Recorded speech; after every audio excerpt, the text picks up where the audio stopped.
Okay, folks, this is the analysis part of part one, the Tragedy and Hope book study.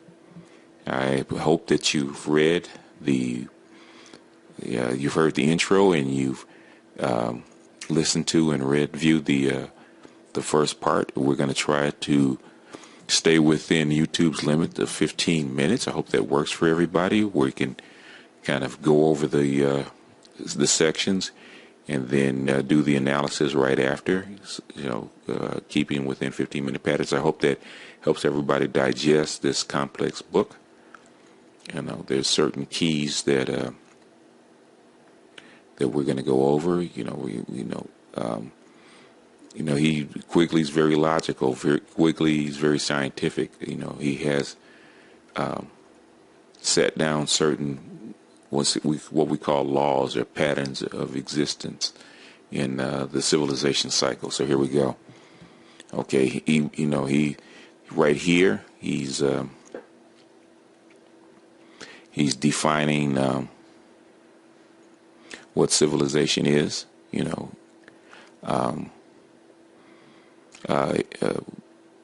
And now he's saying that they come. He's giving us a definition of civilization, and he says they all have their cycles in common, no matter what the reason they came together.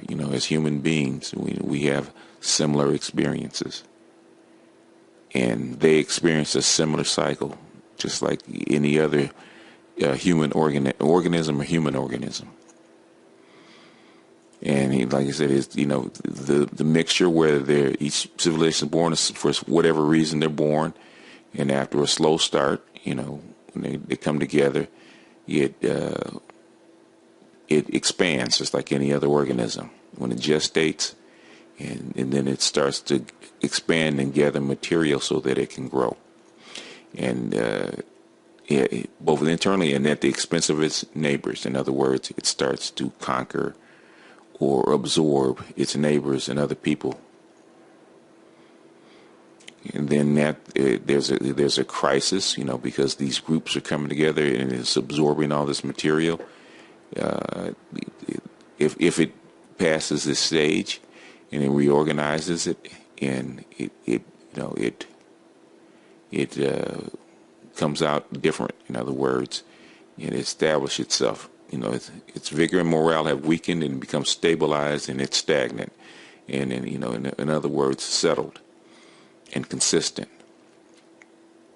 And after a golden age of peace and prosperity, it starts to come apart. The internal crisis rises again, and at this point, for the first time, there's nothing else to hold this civilization together. Moral and physical weakness, which raises for the first time questions about the civilization's ability to defend itself against external enemies. Racked by internal struggles of social and constitutional character, weakened by loss of faith in its older ideologies, the concepts and precepts that brought the civilization together, by the challenge of new incompatible ideas, it can no longer change and adapt. The civilization grows steadily weaker until it's submerged by its outside enemies, and it eventually disappears. It becomes material for somebody else. So now he's going to apply this form to Western civilization, and like I said, the form is just the beginning. It's not exact, but it's similar. And he's saying how how Western civilization started, and how he says the pattern changed, but we're going to dispute that. So more than a dozen other civilizations, the age of expansion followed by an age of crisis, and in this turn by a period of the universal empire in which a single political unit ruled the whole extent of the civilization. Western civilization, on the contrary, did not pass from the age of crisis to the age of universal empire, but instead was able to reform itself and entered upon a new period of expansion.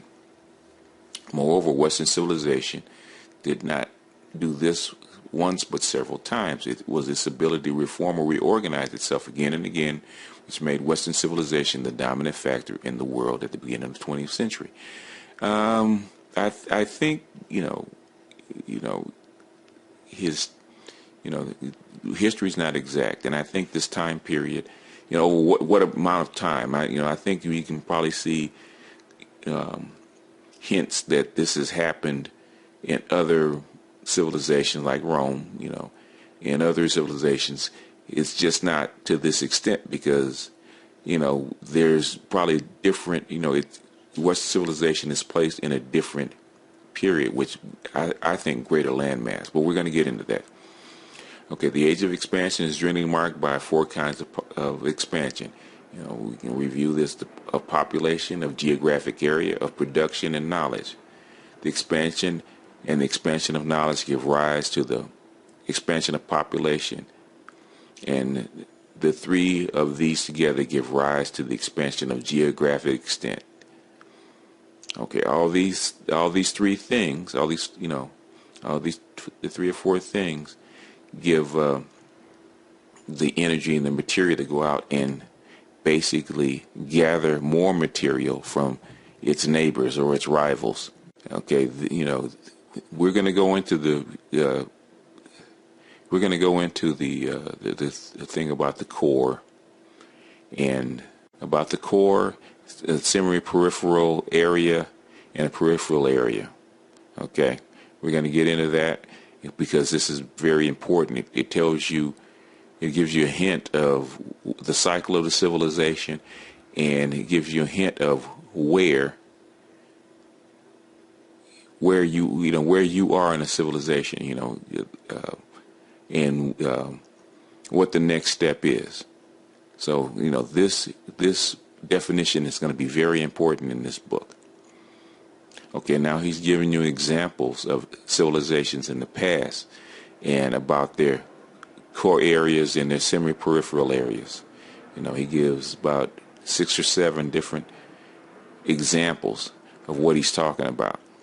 So, you can go back and review the tape now that you have some of the keys and listen a little closely. But he repeats this over and over again, especially in this first introductory chapter, because all this stuff is going to be important, because this is the groundwork, this is the blueprint of his theory.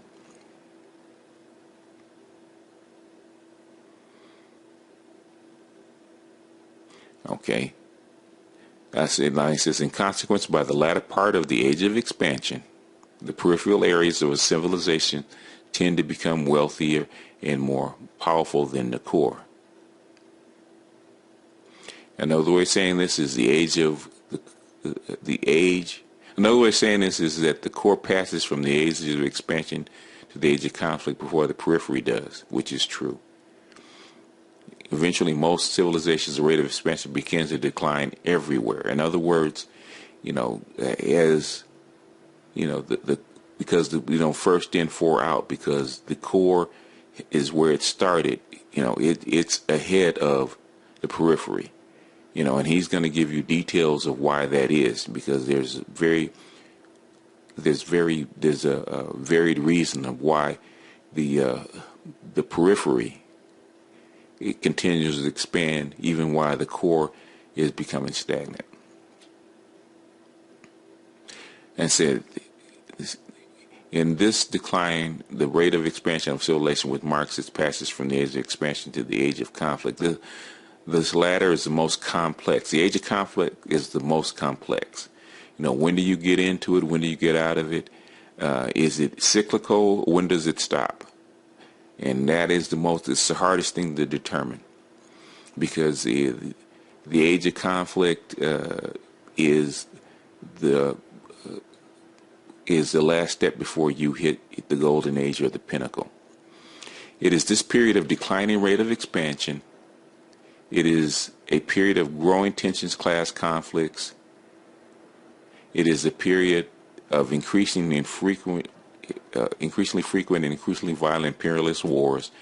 It is a period of growing irrationality, pessimism, superstition, and otherworldliness. In other words, it's where all the problems come in this age of conflict.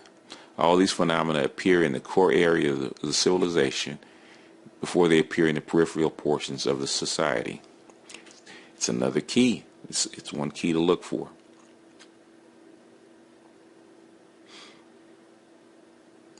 Okay, indeed, the class struggles and the imperialist wars of the age of conflict will probably serve to increase the speed of civilization's decline because they dissipate capital and divert wealth and energies from productive to non-productive activities. Civilization is starting to run out of gas. It's losing its dynamism. In most civilizations, the long-drawn agony of the age of conflict finally ends in the new period, which is the universal empire, which is the goal. This is the gold standard. When all the wars stop, and there's an age of peace within the civilization. As a result of imperialist wars of the age of conflict, the number of political units in a civilization is reduced by conquest. Eventually, one emerges triumphant. The age of the universal empire is very, very important because it is the Rosetta Stone. It is the goal of every civilization or every political unit to be that the part that rules the universal empire. And he gives other examples of what happened and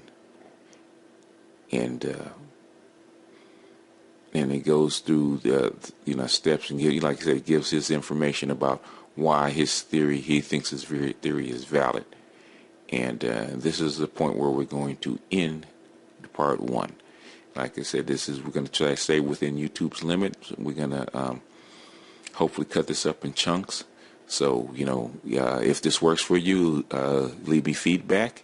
If you disagree or you need some greater detail or I've missed something, because he's going to repeat a lot of these factors over and over again. So if you missed it the first time, like I said, it's on YouTube. Go back and listen to it again. Listen to the commentary again. Leave me some feedback. If you got other ideas, put it in so we can incorporate it. This is a long book, and it's going to be a lot of steps, and feedback would be good.